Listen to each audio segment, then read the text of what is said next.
옆에 사람들하고 인사합시다. 일주일 동안 보고 싶었습니다. 네, 사랑합니다. 네, 존경합니다. 감사합니다. 오늘 말씀은 하나님의 포도원 일꾼이라는 제목으로 은혜를 받고자 합니다. 마태복음 20장이잖아요. 마태복음은 누가 썼냐고 물어보면 마태. 마태가 유대인들에게 편지하는 거예요. 마태의 아버지는 알페오이고요. 알페오의 아들 마태인데 로마 정부를 위하여서 세금을 거둬들이는 일을 하던 사람이에요. 그러니 백성들로부터 얼마나 미움을 받았겠어요. 그렇지만 예수님께서 그를 불렀을 때 마태는 두 말 않고 다 버리고 예수님을 따라 나선 사람이에요. 그때부터 그의 인생이 바뀌기 시작했습니다. 그래서 레위라고도 부르기도 하고 레위 마태입니다. 그래서 그가 이스라엘의 왕으로 오신 예수 그리스도, 마태의 복음이 말하는 건 왕이신 예수님이에요. 유대인들한테 편지하는 거예요. 예수 그분이 바로 우리가 옛날부터 기다리던 메시아, 기름 부음을 받은 자 그분이다. 우리가 다윗의 혈통으로 오실 그분이 바로 나사렛 예수 이분이시다. 예수님이 왕이시다. 이 사실을 강력하게 편지하고 어필하는 게 마태입니다. 그래서 마태복음 1장 1절에 보면 어떻게 시작합니까? 다윗의 자손 예수 그리스도의 세계라. 그렇게 시작해요. 예수 그리스도의 계보라. 예수 그리스도의 족보라. 이렇게 시작하는 거예요. 그래서 예수님은 누구의 혈통을 이어서 왔다? 다윗의 혈통을 이어서 왔다. 그분이 바로 왕이시다. 우리가 그렇게 기다리던 왕이시다. 메시아이다. 이렇게 얘기하는 거죠. 마태는 천국이라는 표현을 자주 사용합니다. 왜냐하면 유대인들은 하나님 이름을 두려워서 못 썼기 때문이에요. 그래서 그 대신 천국이라는 말을 사용을 계속해요. 그러면서 천국에 대해서 강력하게 얘기합니다. 천국은 뭡니까? 하나님께서 다스리는 나라예요. 그래서 통치 개념을 갖고 있는 거예요. 하나님이 통치하시는 게 천국입니다. 그래서 우리가 죽어서 가는 곳만 천국이 아니라 지금 이 땅에서 하나님의 통치가 이루어지고 있습니다. 우리 옆에 분들에게 얘기합시다. 집사님과 나를 하나님이 통치하고 계십니다. 그래서 여기는 하나님의 나라입니다. 할렐루야. 마태는 이 얘기를 하고 싶은 거예요. 그래서 천국 얘기를 많이 합니다. 예수님이 통치하고 다스리고 예수님을 나의 왕으로 받아들이면 그 순간부터 예수님이 나를 통치하고 내 인생의 주인이 되고 나는 천국을 사는 거예요. 여러분, 천국, 그렇게 가고 싶은 천국, 여기서 천국 안 가고 싶은 사람 얘기하라 그러면 아무도 없을 거예요. 근데 지금 가라 그러면 다들 인상을 씁니다. 왜 지금 가라 그럴까? 근데 여러분, 지금 천국에 살고 있는 거예요. 왜냐? 하고 묻는다면 예수님의 통치에 내가 들어가 있으니까. 우리는 대한민국 통치를 받고 있기도 하지만 또 하나님의 나라의 통치를 받고 있음을 믿으시길 바랍니다. 그래서 예수님도 하나님의 나라가 여기 있다 저기 있다 하지 마라 그 말이에요. 하나님의 나라는 이미 시작되었다. 예수 그리스도를 왕으로 모시면 하나님의 나라가 이미 시작된 줄로 믿으시길 바랍니다.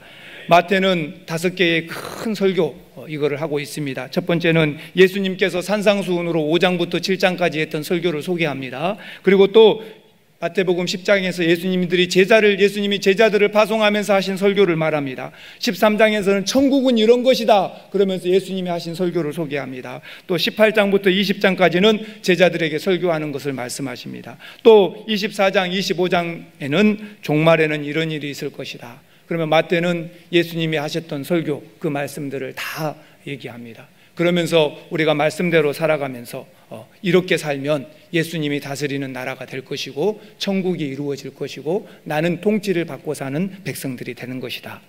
시공간적으로 본다면은 예수님의 공생의 가장 마지막 부분입니다. 그리고 유다 지역에서 있었던 사건이에요.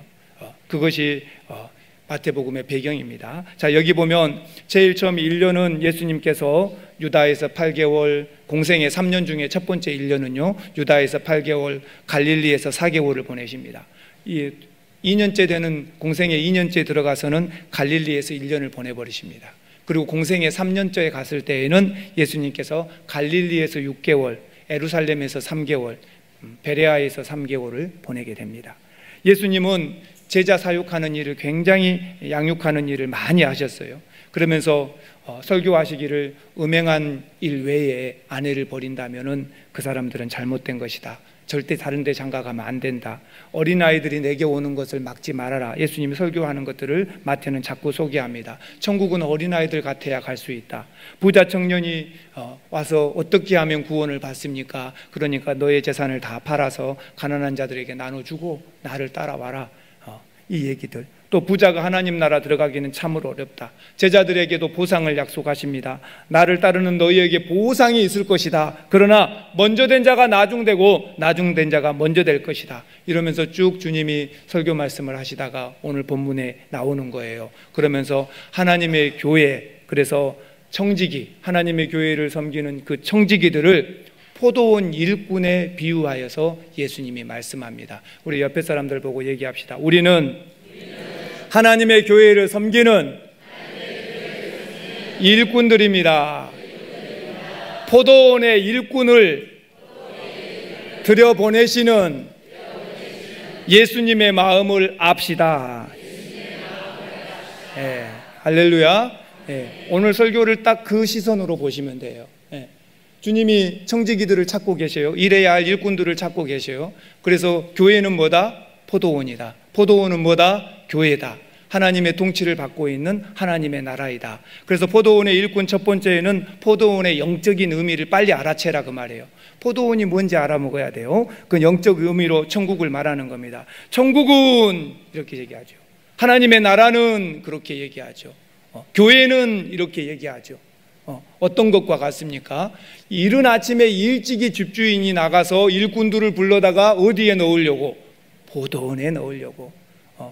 부지런히 예수님이 움직여서 일꾼들을 잡아다가 하나님의 나라에 넣으려고. 예수님은 부지런히 하나님의 나라에다가, 하나님의 교회에다가 사람들을 넣으려고 하고 있는 게 누구의 마음이다? 주인의 마음이다. 하나님의 마음이다. 이렇게 말씀하십니다. 그래서 포도원은 구약적으로도 많이 계속적으로 유대인들 가운데 교회로 해석되었어요. 그래서 포도원은 교회를 말하고 하나님의 나라를 말하는 것입니다. 자, 그러면 왜 이렇게 포도원이 많은 하나님의 나라의 비유로, 또 교회의 비유로 사용되었을까? 그러면 그 이유가 있습니다. 포도원을 잘 살펴보면 그 이유가 나와요. 영적으로 교회하고 똑같거든요. 그래서 첫 번째는요, 포도원은 많아야 합니다. 시작. 포도원은 많아야 합니다. 예, 여러분 팔레스타인 기후에 생각해 보세요. 이 사람들은 주식이 밀빵이잖아요. 밀로 만들어진 빵이에요. 그러면 이 사람들이 먹을 때 목이 메이겠어요? 안 메이겠어요? 그러면 어떻게 먹어야 돼요? 침을 많이 만들어서? 응? 음료와 함께. 무슨 음료? 그렇죠. 포도주와 함께 먹어야죠. 그래서 팔레스타인은 물이 없으니까. 또 포도 식초가 있어요. 포도 식초. 초라 그러죠. 초. 그래서 포도를 살짝 신맛이 나게 삭혀놓은 거. 그것을 그릇에다 옆에 딱 놔두고 빵을 찢은 다음에 거기에 딱 적셔서 그러면 상큼한 맛도 더해지겠죠. 그러면서 먹으면 안에서 목매이지 않고 먹을 수가 있어요. 그러니 포도 식초도 만들어야 되고, 또 마시고 물로 마시려면 포도주도 있어야 되고. 그러니 물이 없는 팔레스타인에서 포도는 많아야 될까요? 적어야 될까요? 예, 많아야죠. 예. 옛날에 우리나라 70년대 포도 농사를, 쌀 농사를 지을 때, 그 먹고 살기 힘들 때 주식이 쌀이잖아요. 그러니 논밭에 벼를 심어 놓고, 누가 이럴 거예요. 밭에 뭔 벼를 심습니까? 밭에도 산도 심어요. 물 없는 벼. 예. 논밭에 벼를 심어 놓고 하면서 사람들이 우리나라 큰일 났다. 벼 농사를 너무 많이 지은다. 그런 사람이 있었어요? 없어요. 없다니까요. 먹고 살기 급한데 어떻게? 아무리 많이 지어도 쌀 농사 많다는 사람은 아무도 없었어요. 이스라엘의 포도원이 아무리 많아도 포도원 많다는 사람은 있어요? 없어요? 없어요. 안 그러면 그들의 갈증을 해결할 방법이 없으니까. 포도원은 많아야 돼요. 오늘 이 땅에 교회는 많아야 됩니까? 적어야 됩니까? 많아야 합니다. 영적 갈등들이 있으니까 많아야 돼요. 아까 제가 광고할 때 하려고 준비를 해놨는데 광고 때 빼먹어 버렸어요. 지금 저희가 필리핀에 세 번째, 네 번째 교회를 올해 지금 짓고 있잖아요. 그래서 사진이 이번 주 보내왔어요. 땅은 이미 사놨고 거기 교회 지으라고 보냈잖아요. 예, 띄워주세요. 이번 주 지난주 보내온 사진에 보니까 그 땅에서 저 땅은 제가 볼 때 273평짜리 그 땅입니다. 그 땅에서 이미 바닥을 좀 숲을 좀 이렇게 쳐놓고 거기서 기공 예배 드리고 있는. 네, 다음 사진. 당연히 이제 첫 삽을 떠야겠죠. 첫 삽을 뜨고 하나님 앞에서 기공 예배를 드리는 거예요. 예, 하나 더요. 예, 그러면서 우리한테 손을 흔들고 우리가 이 땅에 교회를 짓기 시작하겠습니다. 이렇게 알려주는 거예요. 할렐루야. 예, 이 세 번째, 네 번째, 두 번째 교회, 이 두 개의 교회가 지금 동시에 저와 여러분의 기도 속에서 지어질 겁니다. 앞으로도 땅을 파고 또 철근을 세우고 이런 모든 과정들이 사진으로 보내오면 제가 보여드리도록 하겠습니다. 제가 이렇게 보여드리는 이유는 남의 교회가 아니에요. 우리 교회니까 알고 기도하시라 그 말이에요. 교회는 아무리 많이 세워져도 결코 많은 게 아니에요. 교회는 많아야 돼요. 팔레스타인의 포도원이 아무리 많아도 많다는 소리 아무도 안 합니다. 왜요? 아니면 그들의 갈증을 해결할 방법이 없으니까. 물이 없는데 어떻게 해요? 마시죠. 포도주를 마셔야죠. 애들이고 어른이고 다 포도주를 마셔요. 밥 먹을 때마다 마셔요. 밥 먹고 나서도 마셔요. 중간에도 마셔요. 안 그러면 살 수 없으니까. 이 땅에 영혼들이 수많은 갈증을 느끼고 있는데 교회는 많아야 돼요? 적어야 됩니까? 많아야 돼요. 교회는 아무리 많아도 많은 것이 아닙니다. 교회야말로 이 땅에서 가장 영광스러운 곳입니다. 교회가 초라한 간판을 가지고 있고 녹이 슬어서 녹물이 흘러내리고 교회 간판이 눅눅해져서 떨어진다 할지라도 청와대보다 영광스러운 곳이고 백악관보다도 더 영광스러운 곳이에요. 그곳이 교회입니다. 교회는 많아야 돼요. 교회는 땅끝까지 충만하게 있어야 돼요. 만물을 충만하게 하시는 예수 그리스도의 그 충만이 교회 안에 있기 때문에 교회는 온 땅에 충만하고 교회 자체가 충만한 것인 줄 믿으시길 바랍니다. 그러니 메마른 영적 갈등을 느끼는 수많은 사람에게 교회는 생수 같은 것이에요. 교회는 포도주 같은 것이에요. 그러니 교회가 많아야 되면 당연하죠. 또 포도원은 그냥 생기는 게 아니라 심는 사람이 있어야 되고 관리해 주는 사람이 있어야 돼요. 교회도 누가 심고 관리하십니까? 하나님이 심고 예수 그리스도가 관리하십니다. 계시록 보면 예수님께서 어두운 세상의 교회는 7 금초대와 같은 것이고 예수님은 그 7 금초대 사이를 거닐고 계신 분이 누구이십니까? 예수님이십니다. 그러니 예수 그리스도가 교회의 관리자이시고 또 성령님께서 교회의 관리자 되시는 거예요. 그러니 포도원이 절로 있는 거 아니라는 거죠. 그래서 반드시 교회를 포도원에 비유하는 이유가 있다는 거죠. 세 번째, 포도원은 뭐 하려고 심는 겁니까? 열매를 따기 위해서입니다. 포도원이 존재하는 이유, 열매 때문이에요. 포도나무 심어가지고 관상수로 쓰는 거 아니고 포도나무 심어가지고 그걸로 목재로 쓰려는 거 아닙니다. 포도나무를 심는 딱 한 가지 이유는 열매를 거두려고. 예수 그리스도께서 포도원을 관리하시고 교회를 관리하는 이유는 뭐합니까? 열매를 얻으려고. 오늘 저와 여러분이 많은 열매를 얻어야 돼요. 주렁주렁 많은 열매를 얻어야 돼요. 뭔가 큰 일을 하고 엄청난 업적을 해서 열매가 많은 게 아니에요. 여러분과 제 삶 속에 자질자질한 열매들이 많이 맺혀야 돼요. 우리의 말 속에서 열매가 맺혀야 되고 우리 행동 속에서 열매가 맺혀져야 돼요. 어떤 교회들은 이렇게 추석이 돌아오면 특히 이 추석을 앞둔 주일날 성도들이 나갈 때 교회에서 예배 끝나고 나갈 때 데일 밴드를 다 하나씩 나눠준다 그래요. 그래서 왜냐 그러니까 명절에 시월드 가면 시월드 어딘지 아시죠? 시댁 시월드 가면은 시아버님, 시어머님, 시며느리 하여간 시자 들어간 건 다 해당되는 거야. 상처를 받아요, 안 받아요? 그때에 이거 하나를 붙이십시오 그러면서 준다는 거예요. 그러면 각오를 하고 가는 거지. 근데 여러분 저도 그런 생각 해봤어요. 우리 성도들도 다 데일밴드를 하나씩 나눠줄까? 근데 그것보다도 더 좋은 것은 한번 따라합시다. 우리의 말과 행동에서 열매를 거두도록, 그리스도인다운 열매를 거두도록, 가서 우리의 말과 행동으로 열매가 있는 거 하나씩 따서 주고 오세요. 씨월드의 선물들을 많이 하시라고요. 나는 그리스도인입니다. 나는 열매가 있는 삶을 삽니다. 내 열매를 드립니다. 그러면서 말로 드리고 행동으로 드리고 하셔야 돼요. 그러면서 우리가 그리스도인인 걸 세상에. 포도나무는 그거 아니면 심을 이유가 없어요. 포도원은 그래서 있는 거예요. 교회는 그래서 있는 거예요. 여러분, 밤하늘에, 캄캄한 밤하늘에 별을 잘 보려면 어디 가야 잘 보입니까? 어두운 곳에. 여러분, 여기서 밤에 별 보면 왜 안 보이는지 아세요? 제가 대치에서 저녁마다 보면은 광주 쪽은 별이 안 떠요. 안 뜬 게 아니라 네온 사인이 그냥 하늘을 덮어서 하늘이 밤인데도 약간 노랗고 하얘요. 그러니까 별이 안 뜬 것처럼 보여요. 근데 시골은 별이 반짝반짝 하잖아요. 어두운 곳에 별이 비치는 거예요. 별이 빛나는 거예요. 우리가 별을 보고 싶으면 어두운 곳에 가서 보잖아요. 하늘의 별을. 반대로 하나님이 이 땅을 내려다보면 이 캄캄하고 어두운 영적 세계에서 뭐가 빛날까요? 뭐가 빛나겠어요? 별이 뭐예요? 예수 믿는 여러분들이에요. 예수 믿는 여러분들이 별이에요. 한 명 한 명이 별이에요.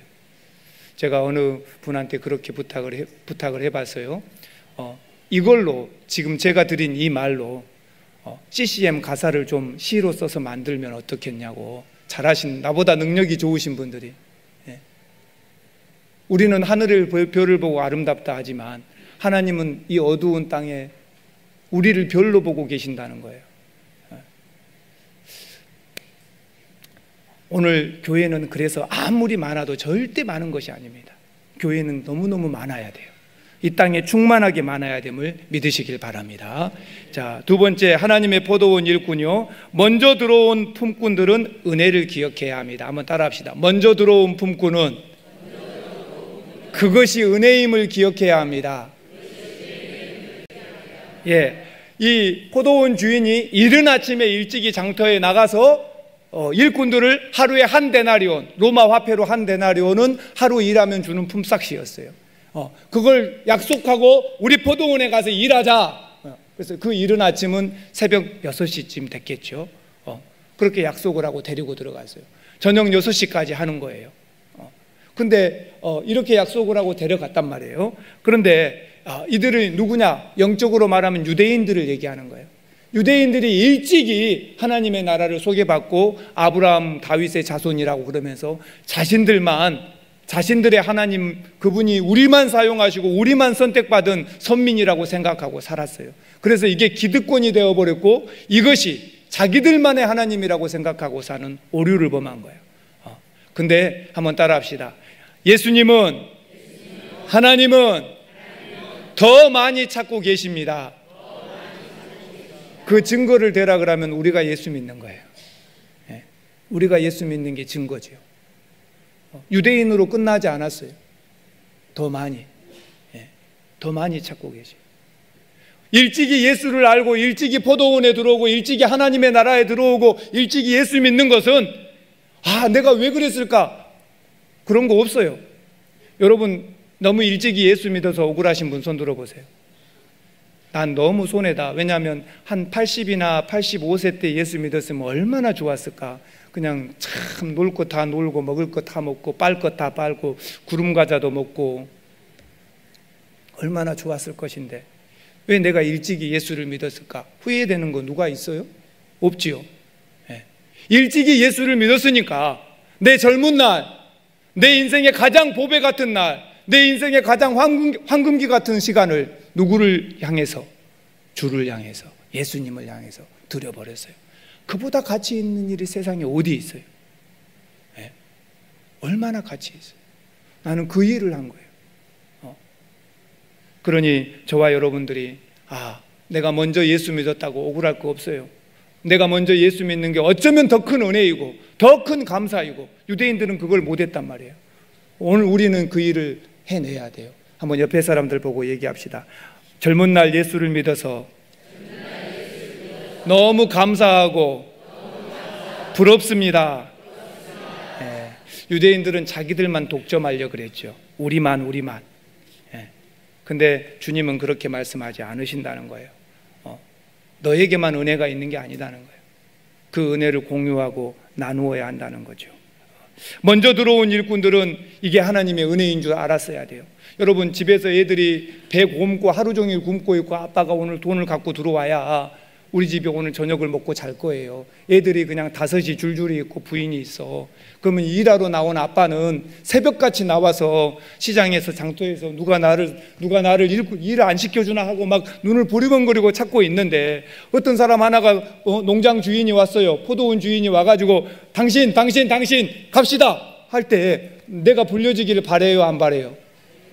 간절히 바라겠죠. 나 오늘 빈손으로 들어가면 우리 애들 굶어. 간절히 바라겠죠.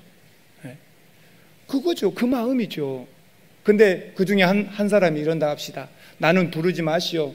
나는 이따 한 오후 3시쯤 와서 누가 나를 불러가면 좋겠어. 나 놀다가.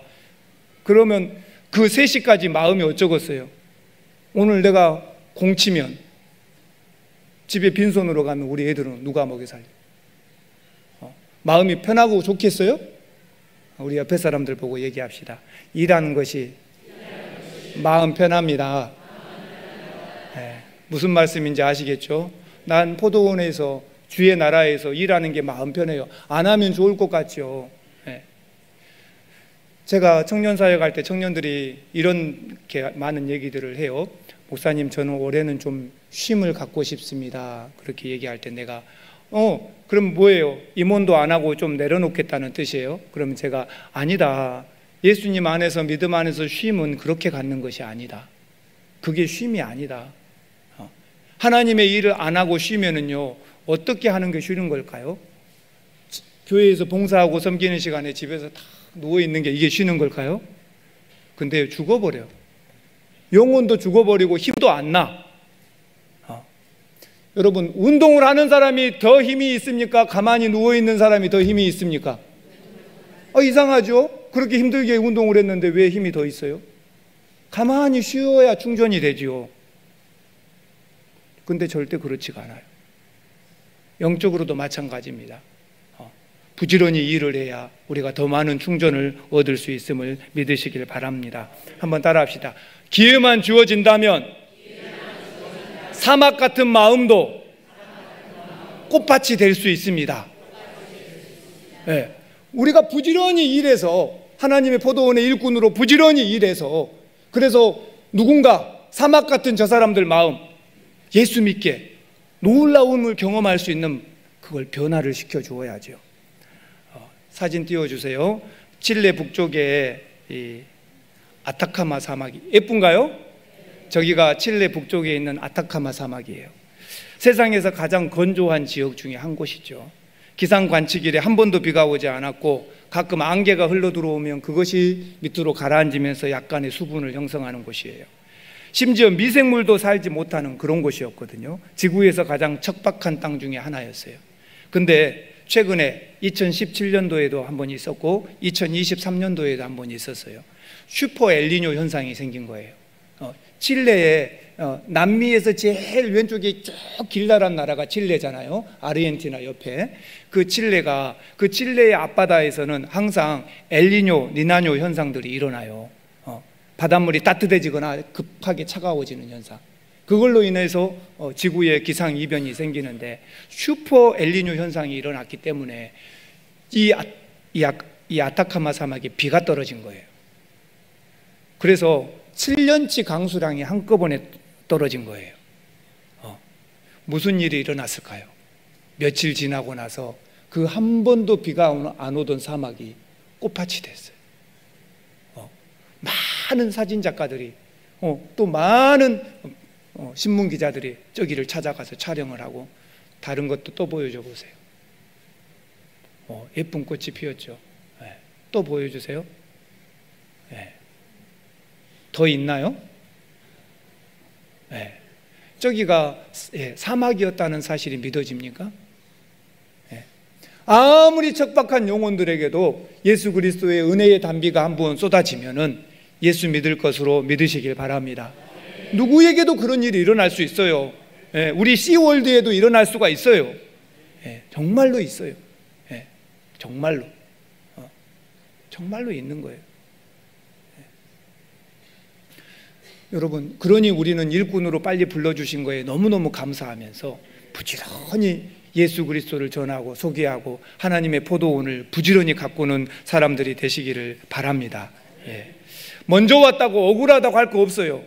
우리가 먼저 불러줘서 이 일을 해서 수많은 영혼의 단비를 내려서 생명을 건질 수 있으니 얼마나 감사해요. 그러니 우리가 기꺼이 감사하면서 나를 먼저 불러주셔서 너무 감사합니다. 저는요 그런 분들을 많이 만났어요. 목사님 왜 인제 내가 인제 왜 예수님이 인제사 목사님 만나가지고 젊은 날 만났으면 막 선교도 따라다니고 막 할 건데 왜 이제사 왔냐고. 나도 인제사 왔죠. 이제 근데 그건 내 잘못도 아닌데 어쨌든 기회라는 것이 젊은 날 예수를 알았으면 더 하나님을 위해서 많이 선용할 기회가 생겼겠지요. 근데 안타까워하는 사람들이 참 많아요. 세 번째는요, 하나님의 포도원 일꾼은요, 한번 따라합시다. 늦었지만 일할 기회를 주신 주님. 세상의 논리로는 안 맞아요. 왜냐하면 3절부터 6절에 보니까 이 포도원 주인이 이른 아침에 나가서 데려왔으면 이른 아침이 언젠지 모르지만 우리는 6시쯤일 거라고 추측해 봅시다. 아침 6시. 근데 이 주인이 제3시, 그러니까 아침 9시를 말해요. 아침 9시에 나가서 야 너희들 왜 이러고 있냐, 우리 포도원에 가서 일하자, 내가 상당한 값을 치러주겠다, 데리고 갔어요. 거기까지는 이해를 해요. 근데 난 12시에 가가지고 너희들 또 왜 이러고 놀고 있냐, 누가 우리를 불러주는 사람이 없습니다, 가자, 내가 상당한 대가를 치러줄 테니까 우리 포도원에 가서 일해라.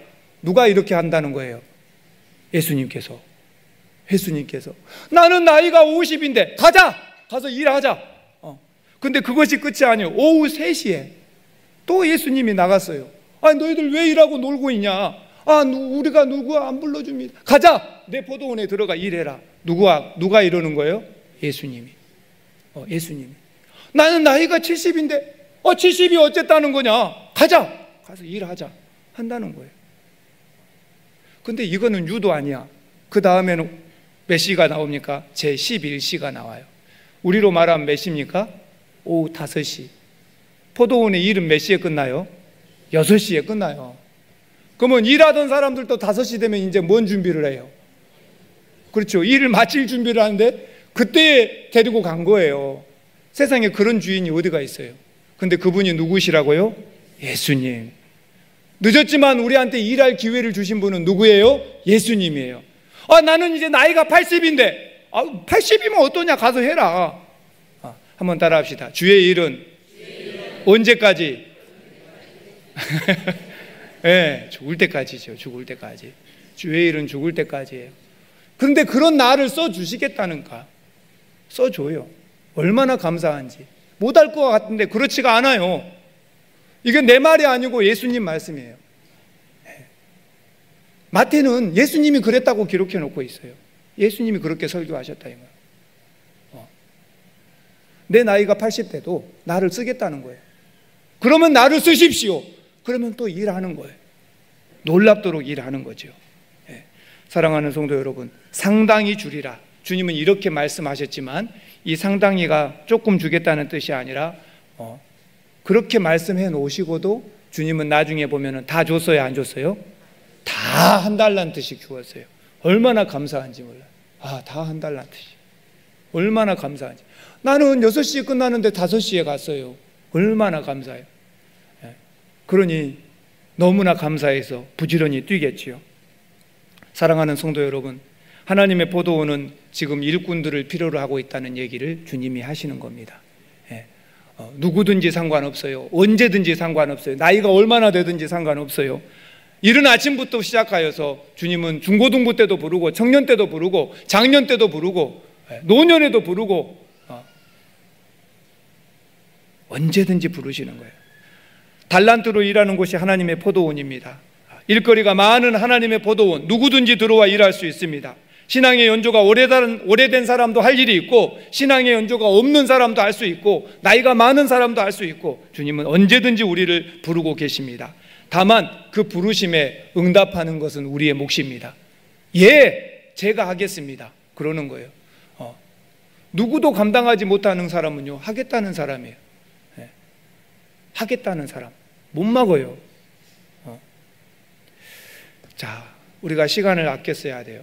주를 위해서 일하려고. 어떤 시계를 만드는 아버지가 자기가 시계 하나를 만들어서 아들에게 선물합니다. 근데 제깍제깍 하는 그 초침은 금으로 만들어서 넣었어요. 근데 분침은 은으로 만들어서 넣었어요. 그리고 시침은 동으로 만들어서 넣었어요. 아들이 그 선물을 받고 아버지한테 물어봤어요. 아버지 잘못하신 거 아닙니까? 왜? 그러니까 뭐가 제일 가치가 있어요? 시침은 1시간이니까 시침을 금으로 만들고, 또 분침은 은으로 만들고, 초침은 동으로 만들어야 되지 않습니까? 그래야 이치가 맞죠. 그랬더니 아버지가, 아들아, 아니다. 이 초침, 제깍제깍하는 이 초침을 금처럼 쓰지 못한다면, 미안하지만 분침은 없다. 초침이 가야 뭐가 움직여요? 분침이 움직이는 거죠. 분침이 가야 시침이 움직이는 거죠. 네. 미안하지만 순간순간을 금처럼 소중하게 여기지 않는 사람은 은침이 돌아갈 리가 없다. 분침이 안 돌아가는 거죠. 오늘 저와 여러분들, 우리에게 주어진 시간을 소중하고 가치 있게 쓰시길 바랍니다. 우리가 흔히 이런 말들 하죠. 시간은 뭐다? 금이다. 근데 시간은 생명입니다. 한번 크게 따라 합시다. 시간은 생명입니다. 예, 시간은 금이라고 생각하는 사람들, 예, 금을 많이 모았어요. 시간을 내주고, 내 시간을 내주고 금을 많이 모았어요. 이제 90 넘고 100 넘고 이제 갈 때가 되었어요. 어떻게 할까요, 이거를? 어떻게 해요? 네. 그래서 서양 속담에, 중동 속담에 수의에는 주머니가 없다. 죽어서 입는 수의에는 주머니가 없어요. 어떻게 할 거예요? 그럼 이렇게 생각하셔야 돼요. 시간은 생명이에요. 시간은 생명. 누가 우리한테 어이, 돈 좀 빌려줘. 그러면 머뭇거려져요? 안 머뭇거려져요? 머뭇거려져요. 근데 누가 우리한테 야, 놀러 가자. 그러면은 내 시간을 그냥 홀라당 줘버려요. 오케이. 내 시간은 생명이고 내 시간은 얼마나 소중한데요. 누가 돈 좀 주라 그러면은 그냥 못 빌려주지만 내 시간 빌려주라고 하면 후딱 줘본단 말이에요. 얼마나 소중한데. 너무너무 소중해요.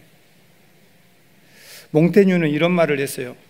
누가 당신에게 돈 구워달라고 하면 당신은 주저할 것이다. 그러나 누가 당신에게 놀러 가자고 하면 쾌히 승낙할 것이다.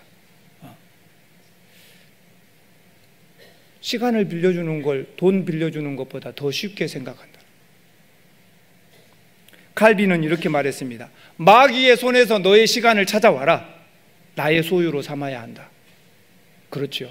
우리가 사탄이 속삭이면 다 우리 시간을 내줘버려요. 어거스틴도 그렇게 말했어요. 시간은 세상적인 모든 방해와 향락을 내어주고 사드리는 것이다. 여러분, 목사님이 교회 일 좀 합시다. 그럼 목사님 바빠요. 그러면 바쁜 게 뭔가 한번 보세요. 또 우리 구역장님이 이번 주 구역 예배 좀 드립시다. 바빠요. 뭐가 바쁜가 한번 봐보세요. 그래서 오거스틴이 말하는 거예요. 세상적인 모든 방해와 향락을 내어주고 사드리는 것이 시간이다, 그 말이에요. 사드리는 것이 시간이에요. 우리가 선교 가신 분들한테 내가 참 감사한 거 뭐예요? 시간을 내서 시간을 돈을 주고 사는 거예요. 그때 내가 선교 가려면은 내 월급에서 까요. 하루에 30만 원씩 깐다 그래. 그래도 나는 갈랍니다. 다 그래서 가는 거예요. 자기 시간, 어마어마한 시간을 돈 주고 버리는 거예요. 그리고 기꺼이 그걸 택하는 거죠. 그래서 나는 너무 감사하게 생각해요. 너무 감사하다. 너무 감사하다. 직장인들이 그 시간을 내려면 연차 쓰고 안 되면 이제 그렇게 잘 되면 다행이지만 안 되면 다 내 돈을 까야 되는 거예요. 그래도 기꺼이. 우리는 항상 하나님의 일을 할 수 있는 기회가 많지 않다는 걸 명심하셔야 됩니다. 마지막 네 번째 포도원의 일꾼은요, 진정한 가치 있는 일을 해야 돼요. 한번 크게 따라 합시다. 가치 있는 일을 합시다. 예, 여기 오늘 본문에 보면은 이 포도원 주인이 나가서 보고 왜 놀고 있냐고 얘기해요. 이거는 포도원에 들어온 사람은 일하는 사람으로, 못 들어온 사람은 놀고 있는 사람으로 보는 시각을 말하는 겁니다. 다시 말하면 하나님이 바라보실 때 세상에서 어떤 업적을 세우고 좋은 일을 한다 할지라도 하나님의 눈으로 볼 때에는 놀고 있는 사람. 가치 있는 일은 뭐냐? 주의 일을 하는 것인 줄 믿으시기를 바랍니다. 예, 우리가 주의 일을 해야 돼요. 요한복음 6장 28절 29절에 보니까 그들이 묻되 우리가 어떻게 하여야 하나님의 일을 하오리까? 예수님께서 대답하여 이르시되 하나님께서 보내신 일을 믿는 것이 하나님의 일이니라. 한번 따라합시다. 믿는 것이 하나님의 일입니다. 예, 예수님을 믿고 포도원을 가꾸는 것이 주의 일이에요. 그게 가치 있는 일이고 남는 일임을 믿으시길 바랍니다. 예, 말씀을 마치겠습니다. 우리 옆에 사람들 보고 얘기합시다. 우리가 세상에서 예수 믿고 하나님의 일을 하면서 가장 가치 있는 인생을 살고 있습니다. 포도원의 품꾼으로 기쁘고 감사하게 일합시다. 늦어도 찾고 계시는 예수님의 마음을 압시다. 할렐루야. 가장 가치 있는 일을 하시기를 주의 이름으로 축원합니다. 기도하겠습니다. 하나님 감사합니다. 오늘 포도원의 품꾼들을 불러 넣는 예수님의 마음, 주인의 마음을 소개합니다. 하나님의 마음이 그 같다는 겁니다. 예수님의 마음이 그와 같다는 겁니다. 오늘 우리도 포도원에 하나님의 나라의 일꾼으로 하나님의 통치를 받으면서 부지런히 먼저 부름받은 자는 감사와 은혜로 알고 여기고 일하게 하시고, 늦게 부른 자들은 더 감사하면서 아버지 하나님 어찌할 바 모르면서 일하게 도와 주시옵시고, 인생에 가치 있는 것을 주님 앞에 쓰이게 도와 주시옵소서. 예수님의 이름으로 기도합니다. 아멘.